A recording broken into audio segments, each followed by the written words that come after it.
Amis téléspectateurs de Kendanan TV, bienvenue. C'est l'heure du Flash Info. L'unité départementale de l'UCG a fait un travail remarquable sur la gestion des ordures à Rufisque. Sur ce, ils ont reçu le prix Ligueyel Segor, ce qui démontre le travail abattu quotidiennement par ces techniciens de surface. Suivons ce reportage. Le ramassage des ordures au niveau départemental n'est pas toujours une chose facile pour les techniciens de surface. L'unité de coordination et de gestion des déchets a mis en place un dispositif efficace afin de renforcer la résilience. Donc c'est une situation quand même très inquiétante, mais nous, en tout cas à notre niveau, nous avons travaillé en tout cas à mettre en place un dispositif qui permet en tout cas de régler cette question et d'être résilient. Donc si vous voyez aujourd'hui, on a renforcé en tout cas le système de ramassage à tous les niveaux. On a travaillé sur les canaux et pour éviter également d'avoir en tout cas vraiment des moments désagréables.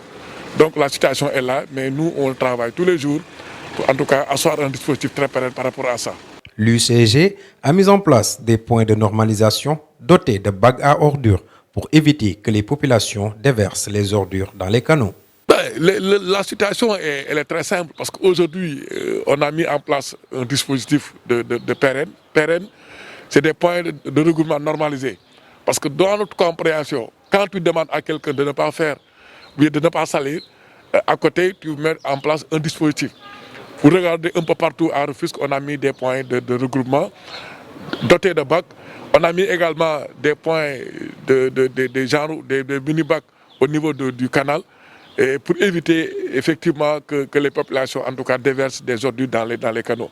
Chaque jour, plus de 500 agents assurent le ramassage au niveau départemental afin de rendre la ville de Rufisque beaucoup plus propre.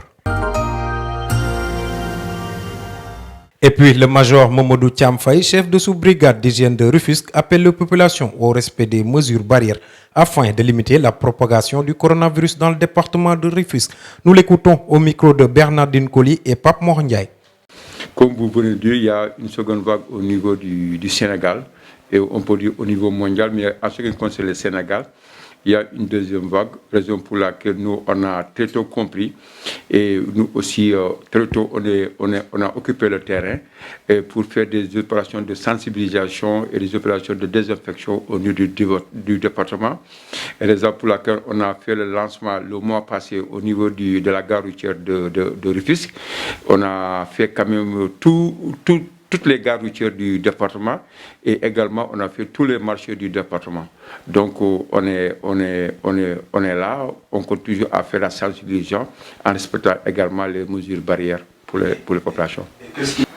Qu'est-ce qu'on peut améliorer? On doit quand même miser sur la sensibilisation. Sans sensibilisation, rien ne va. Il n'y a pas de vaccin. Effectivement, il y a des vaccins, mais jusqu'à présent, on n'a pas reçu ce vaccin-là. Ce que nous pouvons faire mettre la pression sur la sensibilisation, sensibiliser les populations pour qu'ils puissent respecter ces mesures barrières.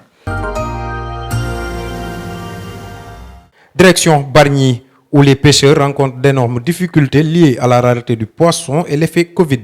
Ces pêcheurs de Bargny-Gate demandent de l'aide au gouvernement pour qu'ils puissent sortir de ce calvaire. Suivons ce reportage signé Aïssatou Sissoko, Bernardine Colly et Pape Mohandiaï. Depuis certains temps, les pêcheurs rencontrent de nombreuses difficultés dans leur domaine de travail. C'est le cas de certains pêcheurs à Bargny-Gate.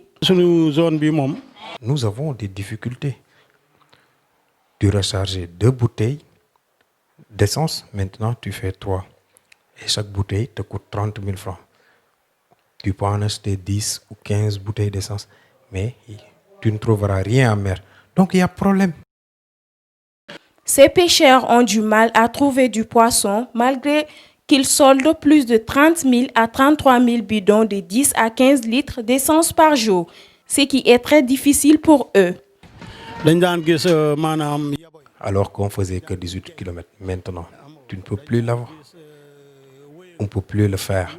La mer, il n'y a rien dedans. Il n'y a plus de poissons. Avant, tu pouvais avoir la caisse de poissons à 5 000 francs. Maintenant, ce n'est plus possible. On te vend la caisse à 50 000, voire plus.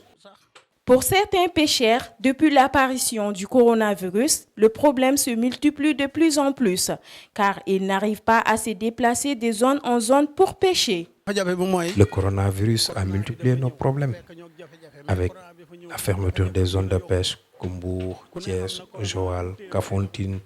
Mais c'est très difficile. Ces mesures ne nous arrangent pas. Regardez ma pirogue, elle est petite. Mais avant, je pouvais en faire beaucoup de kilomètres et gagner. Mais maintenant, je n'arrive plus à trouver une seule poisson.